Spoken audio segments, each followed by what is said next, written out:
Salut à tous, alors aujourd'hui dans cette nouvelle vidéo on va parler du BMW X3. C'est vraiment le plus gros des ventes aujourd'hui pour BM et avec le X1 bien sûr on attend aussi les berlines qui arrivent. Alors en termes de style je te mettrai les informations ici.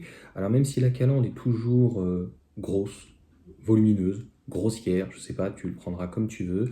Sur le côté au niveau des feux c'est un petit peu du jamais vu. Ça ressemble un petit peu à la MG ZS ou certains véhicules, en tout cas chinois, des feux assez ronds, un peu plus angulaires en tout cas. On a eu l'habitude, les dernières, notamment BMW, qui étaient plutôt saillantes. C'est pas ça, on va dire, en tout cas le souci. Moi, ce qui, si on peut dire, me dérange, bah, c'est toujours la même chose, que ça soit dans les marques premium ou généralistes. Alors il faut encore du V6, mais là c'est du 4 cylindres, donc le X3 20, donc de 208 chevaux. Alors je te mettrai, comme je t'ai dit, donc toutes les informations sur le côté. Alors je laisse défiler les informations juste en dessous, ce qui m'a choqué, mais d'un autre côté non. Donc le véhicule a pas mal rallongé, on est sur un véhicule de quand même 1 tonne 300, 900, 1930 kilos, je vais y arriver. 4,76 m. Donc je dirais par rapport à une référence en électrique, enfin moi je vois par rapport à un modèle Y, c'est ça. Donc preuve que c'est pas parce que c'est thermique que c'est forcément moins lourd. On n'a pas l'information si le véhicule est en propulsion ou en X-Drive. Si X-Drive, donc c'est ce qui aussi pénalise, on va dire en tout cas le poids du véhicule.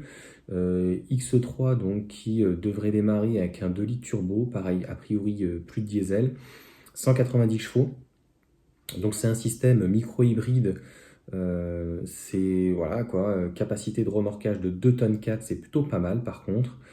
Et si on veut du V6 6 cylindres en tout cas en ligne, il va falloir, on va vite se rapprocher des 100 000 euros, hein, 60, 70, 80, 90. Je te mettrai vraiment toutes les informations, c'est tellement détaillé cet essai. En fait, si on voulait résumer cet essai, c'est pas mal, c'est encore mieux, beaucoup d'efforts, très bien, mais est-ce que c'est justifié au niveau du prix tellement que ça fait très élevé. C'est surtout que tu vas te rendre compte sur un X3 quand il va arriver. Aujourd'hui, un X3 en leasing, sans apport, de mémoire en prix de départ, mais très très bien fini, avec un toit ouvrant, etc. Cuir, vraiment coffre électrique, parce qu'il n'y a pas normalement de coffre électrique dans les premières versions de gamme.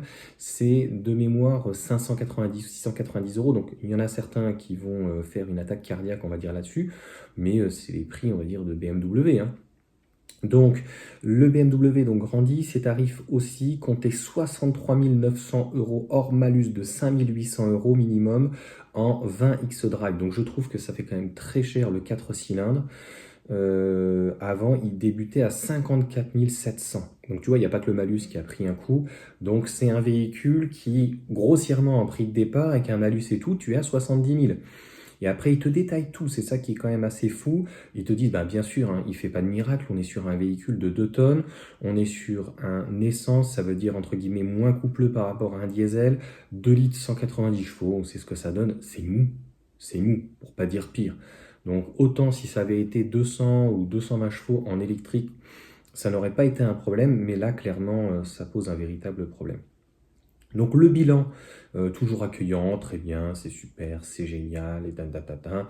Ce qu'on aime, la présentation donc générale bien moderne, l'habitacle accueillant et mieux équipé, le confort plus aimable qu'auparavant, l'agrément du moteur en M50, bah oui, ce qu'on regrette, le X30, sauf que ça va être le nerf de la guerre, 20 un peu timide à ce niveau de gamme, un peu trop léger, trop léger. Après, c'est très bien, mais par contre, en termes de relance, les gens vont me dire, ouais, mais Johan, on n'a pas besoin d'avoir un truc qui fasse du 5 secondes au 0 à 100. Ouais, mais quand tu auras besoin de relancer, tu vas voir, c'est un veau, quoi. La finition intérieure inégale, alors je pense qu'ils veulent dire, hein, et tu regarderas tout le détail, c'est ce que je t'expliquais, même dans le premium maintenant, en haut c'est propre, tu regardes en bas, c'est assez plastique, c'est pas bien fini, c'est plastique dur, enfin, et au-delà des plastiques durs, on voit que la finition haute a vraiment été soignée, la partie basse, balèque, hein. Ouais, les mecs, ils se sont pas pris la tête, hein, c'est bon. Entre un Duster et une BM, en dessous, tu vois pas une grande, enfin, il n'y a pas un gros travail. C'était pas le cas, moi, quand j'avais pour le coup mon Cayenne jusqu'en bas, hein. C'était du cuir et tout, voilà, c'était pas des plastiques moussés, c'était carrément du cuir, etc., hein. Donc, le ressenti perfectible de la pédale de frein et les tarifs en nette hausse, ouais, là je trouve qu'ils sont extrêmement gentils, puisque pareil, tu auras toutes les caractéristiques du véhicule, etc. Donc je te mettrai, mais en prix sur un 2050 qu'ils ont trouvé exceptionnel. Sans ça, on est aux alentours des 90 000 euros, hein, sans compter le malus, hein, on est 3 000, 17 000 de malus. Ah. Et il n'y a que le E, mais la version 30E en M ou en base, on est quand même à 70 000.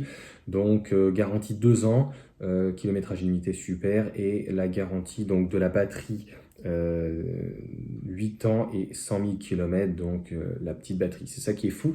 Et c'est pas parce que c'est garanti, la batterie est garantie beaucoup plus longtemps qu'une garantie par exemple pour une casse moteur, qu'on n'est pas en fait, comment dire, qu'on n'est pas sûr de son produit. Non, ça veut juste dire que aujourd'hui, voilà, c'est safe. On sait qu'ils ne prennent pas de risque. T'imagines si il y avait un problème de batterie avant 8 ans et 100 000 km? 100 000 km, ça fait assez peu.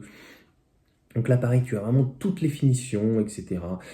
Toutes les options. Alors, pack innovation, 2600 euros, le pack premium, un pack confort, siège avant et arrière chauffant. Bah oui, ils n'y étaient pas. 1600 euros. Le pack M, ou alors il faut les prendre dans ces cas-là dans des finitions hautes. Pack M, 2000 euros. Option BMW X3 G45. La peinture, 1000 balles, on peut aller jusqu'à 5000 euros. La calandre illuminée, 500 euros. Céleri simili-cuir, céleri cuir, on va de 1000, 2000, 3000 euros. Les suspensions pilotées, encore 1000 euros. Les freins M, voilà, 750 euros. Régulateur de vitesse dès l'arrêt et aide active et maintien dans la voie, 850 euros. Donc en fait, ça s'arrête jamais. C'est ça l'inconvénient en fait chez les marques premium, on va dire allemandes, mais pas que, hein. C'est que ça s'arrête jamais au niveau des options. Même quand tu as une très belle finition, il te manque encore des options et c'est ce qui est appréciable par exemple au-delà de Tesla, hein, surtout les Chinois, où tout de suite, pratiquement d'entrée de gamme, tu as un véhicule qui est pratiquement full option et au moins il n'y a pas de mauvaise surprise. Parce qu'à un moment donné, en fait, est-ce qu'on est en 2024 ou est-ce qu'on est dans les années 2000? Bon, je trouve pas, et voilà, certaines options, bon, voilà, c'est pour se différencier, on va dire, hein, concrètement. Mais est-ce que ça fait pas cher, 500 euros la calandre pour se différencier? Et est-ce qu'au final, on met pas directement, tu vois, cette petite option qui, à installer, à mon avis, coûte pas grand-chose et qui permettrait d'apporter, en tout cas à la marque, eh bien, un plus que finalement de faire de la différenciation. Donc dis-moi ce que tu en penses, mais moi je pense que c'est un véhicule aujourd'hui, c'est complètement élitiste, mais 60-70 000 euros, quand tu vois nos marques généralistes, c'est pas non plus donné. Allez sur ce, ciao à tous.